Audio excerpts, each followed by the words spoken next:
What if I told you that earning $70,000 a year in America today puts you in the top third of all earners, yet you still feel broke? What if the problem isn't your spending habits, but a silent thief that's been stealing from you your entire working life? The comparison trap. I'm Tom, and this is Tom Thinks. I'm here to cut through the Wall Street jargon and give you the real talk on your money, even if it hurts your feelings a little bit. Look, let's start with something that's probably been eating at you. You scroll through social media, you read threads online, and suddenly everyone seems to be making $300,000. You see posts from people talking about their tech salaries, their investment banking bonuses, their side hustles that bring in six figures, and you're sitting there with your $70,000 salary thinking, what am I doing wrong? Honestly, I need you to understand something crucial right now. That feeling of being behind, that's not an accident. It's a psychological trap that's been carefully constructed by our modern environment. The research shows this phenomenon perfectly. People online talk about how common $300,000 salaries are, and it makes others feel depressed. They feel like they're really behind everyone.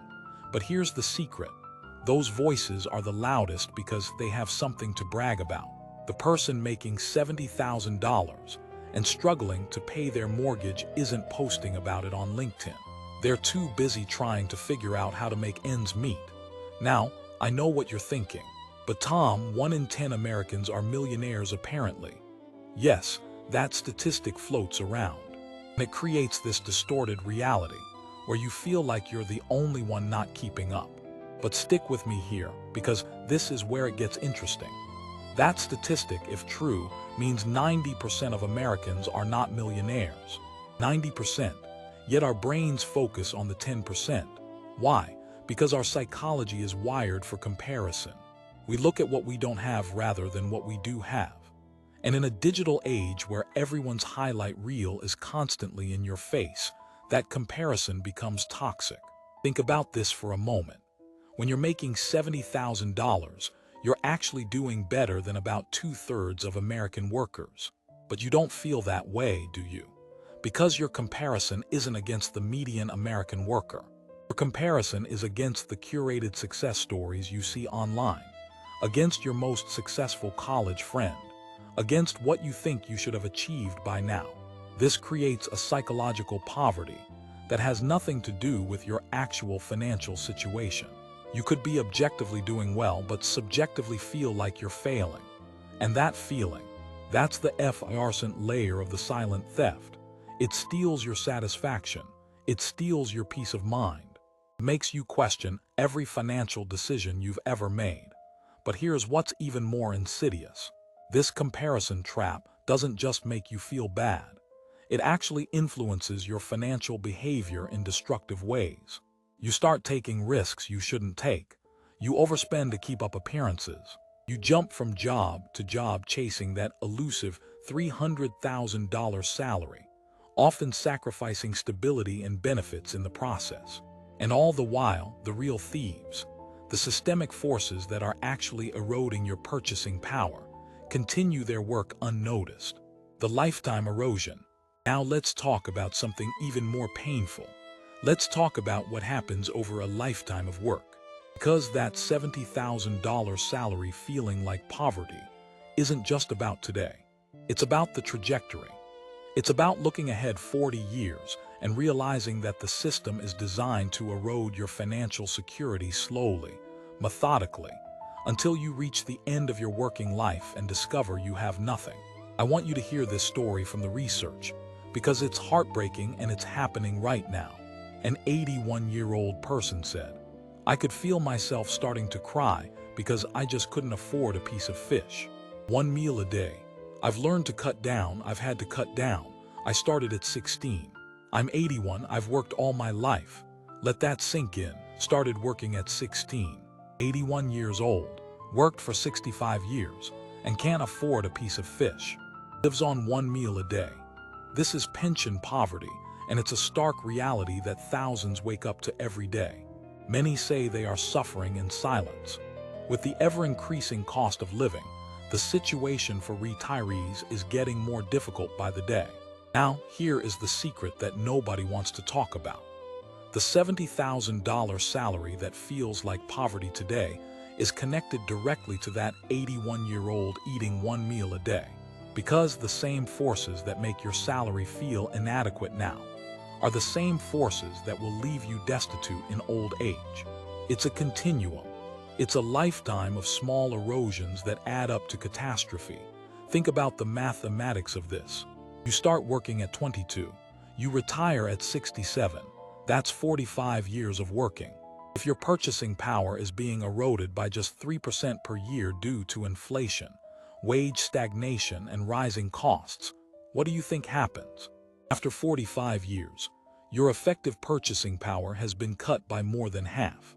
That $70,000 today would need to be worth about $140,000 in future dollars just to maintain the same lifestyle. Your salary isn't keeping up. Your raises are 2% if you're lucky, while real inflation is eating away at 4 or 5%. So every year, you're falling further behind. Every year, the silent thief takes a little more, and you don't notice it because it's gradual. It's like the frog in boiling water. The temperature increases 1 degree at a time, and by the time you realize you're being cooked, it's too late. But what about retirement savings, you ask? Good question. The problem is that when your salary feels like poverty today, you can't save for tomorrow. You're in survival mode. You're paying today's bills with today's money. The idea of putting 15% away for retirement feels like a luxury you can't afford. So you put away 5% if you're lucky, or nothing at all, and the compound interest that's supposed to work for you, it's working against you.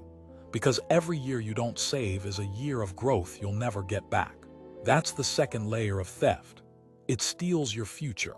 It takes the compound growth that should be building your retirement and replaces it with compound decay of your purchasing power. And by the time you reach 81, you're eating one meal a day, wondering where it all went wrong, when the truth is the system was designed to extract maximum value from your labor while returning minimum security in your old age. The structural reality. Okay, so we've talked about the psychological trap and the lifetime erosion. Now let's get into the structural reality.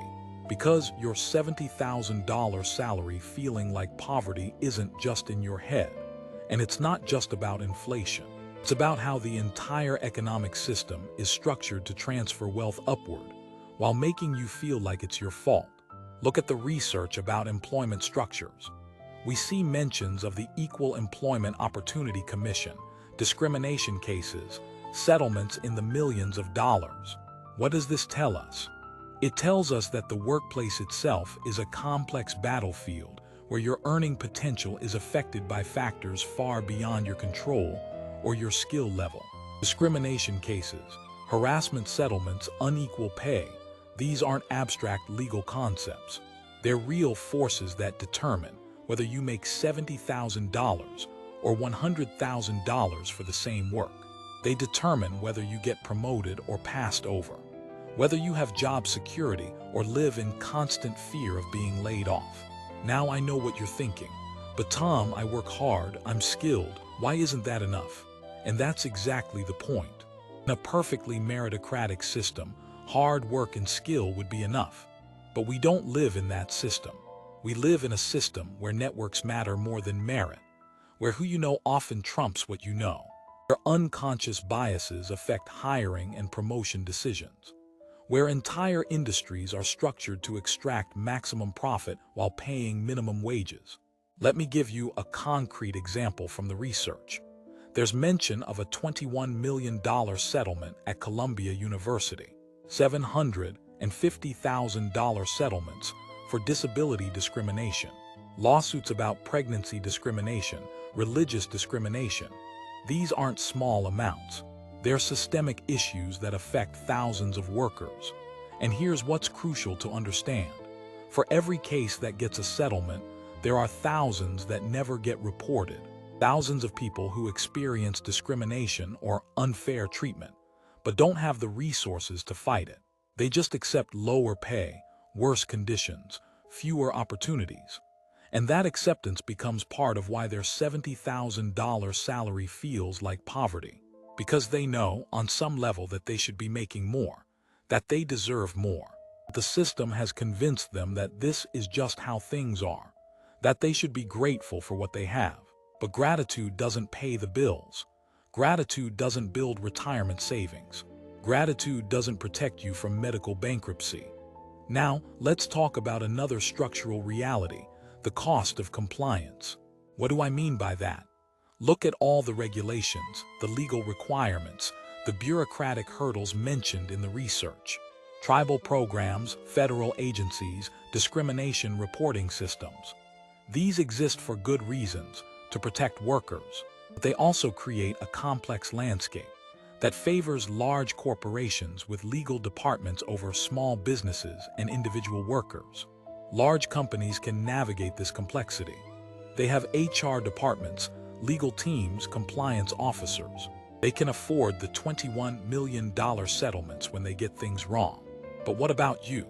As an individual worker, you're navigating this system alone. You don't have a legal team to advise you on your rights. You don't have an HR department to protect you. You're one person against a corporate machine. And that power imbalance affects your earning potential every single day. It affects your ability to negotiate salary. It affects your willingness to speak up about unfair treatment. It affects your job mobility.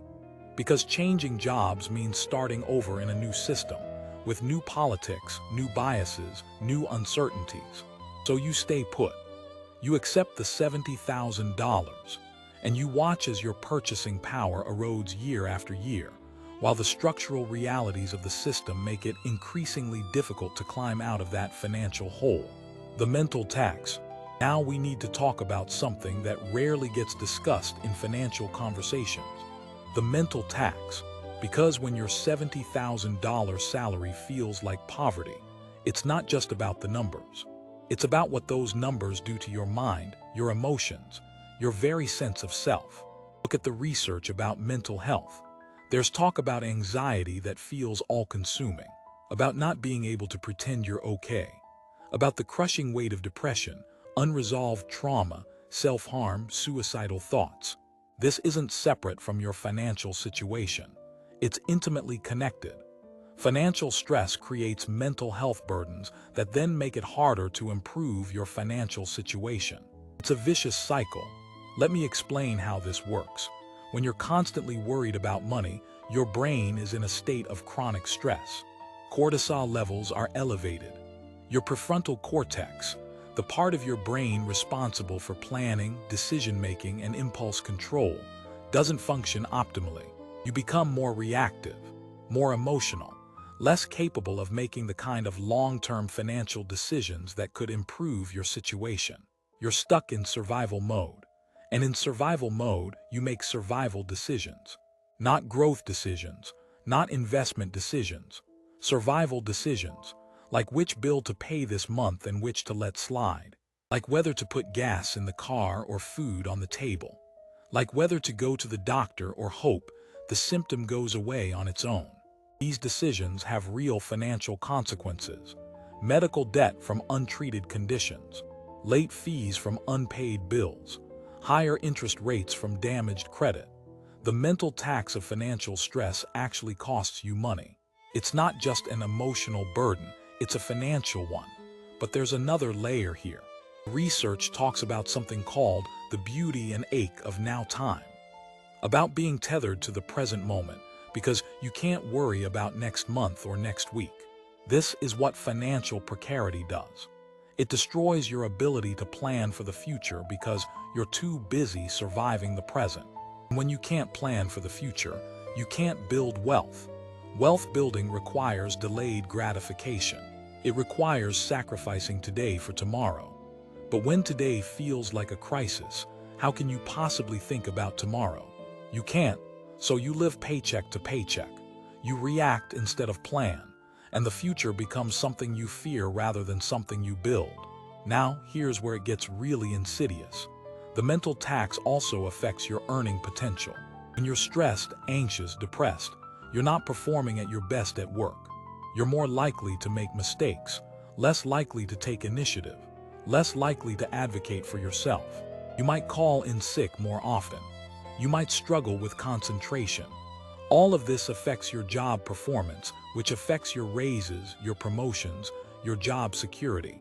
So the mental tax of financial stress actually reduces your income, which increases your financial stress, which increases the mental tax.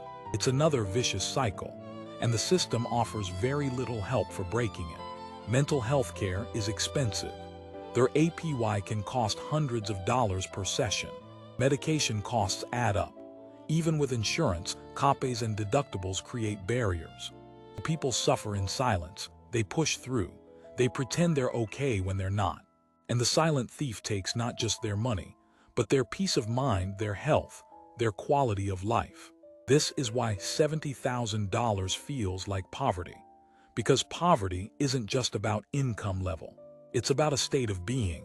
It's about constant worry. It's about diminished options. It's about the erosion of hope.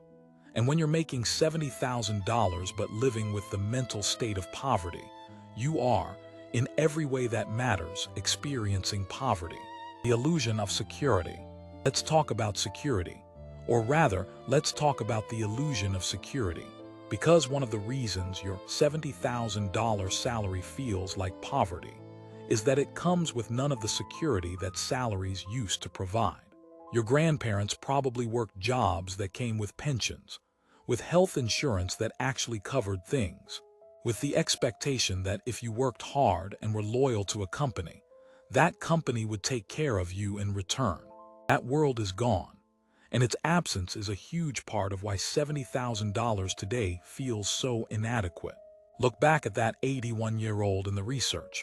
Worked from 16 to 81, 65 years of labor. And what did it get them? Pension poverty, $900 every 2 weeks. That's their thanks for a lifetime of work.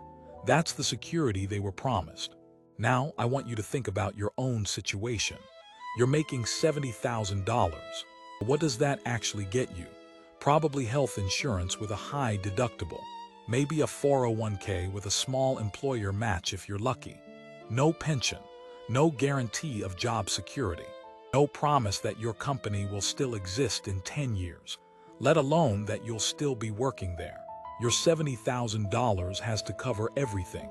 Your retirement savings, your healthcare costs, your children's education, your parents' care as they age, your own emergencies.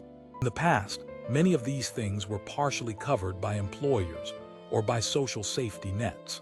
Today, they're all your responsibility, and $70,000 simply isn't enough to cover them all. So you make choices. You save for retirement but not for your kids' college, or you save for college but not for retirement, or you save for neither because you're paying for your parents' medical bills, or you have your own medical emergency that wipes out whatever savings you manage to accumulate. This is the illusion of security. You have a good salary on paper, but in reality, you're one emergency away from financial disaster, one job loss away from losing everything, one health crisis away from bankruptcy. And that constant vulnerability feels like poverty, because poverty isn't just about having little money. It's about having no safety net, no margin for error, no ability to withstand shocks. When you're making $70,000 but living without a safety net, you are living in economic precarity. You are functionally poor. Now, let's talk about another aspect of this illusion, the cost of maintaining appearances. When you're making $70,000, there's an expectation that you'll live a certain lifestyle, that you'll live in a certain neighborhood, drive a certain car, send your kids to certain schools, wear certain clothes. These expectations aren't just social, they're often professional. If you want to advance in your career, you need to look the part. You need to network at the right restaurants, live in the right zip code, have the right credentials. All of this costs money, a lot of money, and it creates a situation where you're spending to maintain an image of success while feeling anything but successful on the inside. You're driving a nice car but worrying about the payment, living in a good neighborhood but stressed about the mortgage. sending your kids to good schools but taking on debt to do it. And all the while, you're watching your bank account dwindle, your credit card balances grow, your financial security evaporate. This is the silent thief in action. It's not just stealing your money, it's stealing your authenticity. It's forcing you to spend money you don't have to maintain an image that doesn't reflect your reality. And that disconnect between how you appear and how you feel creates a special kind of psychological poverty. It's the poverty of living a lie, of pretending you're okay when you're not, of smiling through the anxiety, of saying I'm fine when you're one missed paycheck away from disaster. And that, more than anything, is why $70,000 feels like poverty, because the number on your paycheck has become disconnected from the reality of your financial life.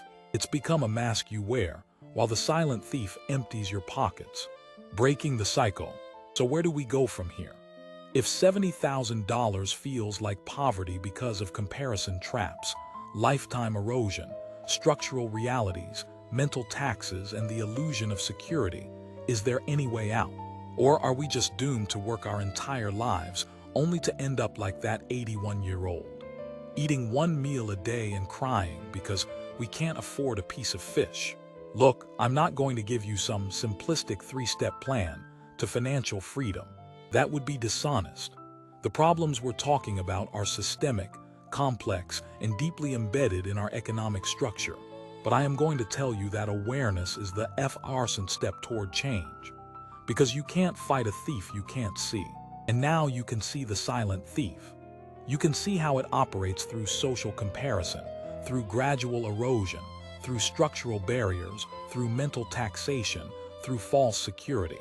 And seeing it is power. Now, here's what you can do with that power. First, you need to redefine what success means to you. Stop comparing your $70,000 to the $300,000 salaries you see online. Those are outliers. They're not the norm. The norm is struggle. The norm is making ends meet. The norm is worrying about money. You're not behind. You're exactly where most people are. And there's power in that realization. There's solidarity in that understanding. Second, you need to think in terms of systems, not just salaries. Your $70,000 salary isn't just a number. It's part of a system that includes your benefits, your job security, your career trajectory, your geographic location, your industry trends. You need to look at the whole system. Maybe $70,000 in one city is poverty, but in another city it's comfort. Maybe $70,000 in one industry is entry level, but in another it's senior level. You need to understand the system you're in and make strategic decisions within it. Third, you need to protect your mental health as fiercely as you protect your financial health, because they're connected. You can't make good financial decisions when you're stressed, anxious, or depressed. Find low-cost or free mental health resources. Practice stress reduction techniques. Build a support network. Your mind is your most valuable financial asset. Protect it. Fourth, you need to build real security, not just the illusion of it. That means emergency funds. That means multiple income streams. That means skills that are transferable across industries. That means networks that extend beyond your current job. Real security doesn't come from a single $70,000 salary. It comes from resilience, from the ability to adapt, from having options. Finally, and most importantly, you need to understand that you're not alone in this. The research shows people suffering in silence, people feeling behind, people struggling with the mental tax of financial stress. But silence helps the thief. Talking about it weakens it. Sharing strategies, resources, support, that's how we start to build collective resilience. That 81-year-old eating one meal a day. They worked their entire life in a system that promised security but delivered poverty. We have a choice.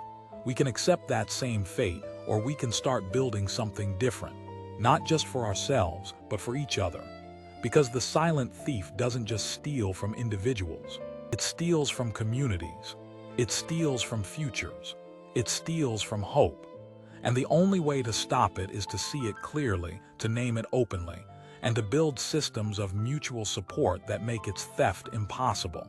Your $70,000 salary feels like poverty because, in many ways, it is poverty, but it doesn't have to stay that way. The first step is recognizing the thief. The next step is deciding you're not going to let it steal your future. Found this interesting? Subscribe to the channel. Give this video a like, share it out, and drop your questions or ideas in the comments. Until our next adventure.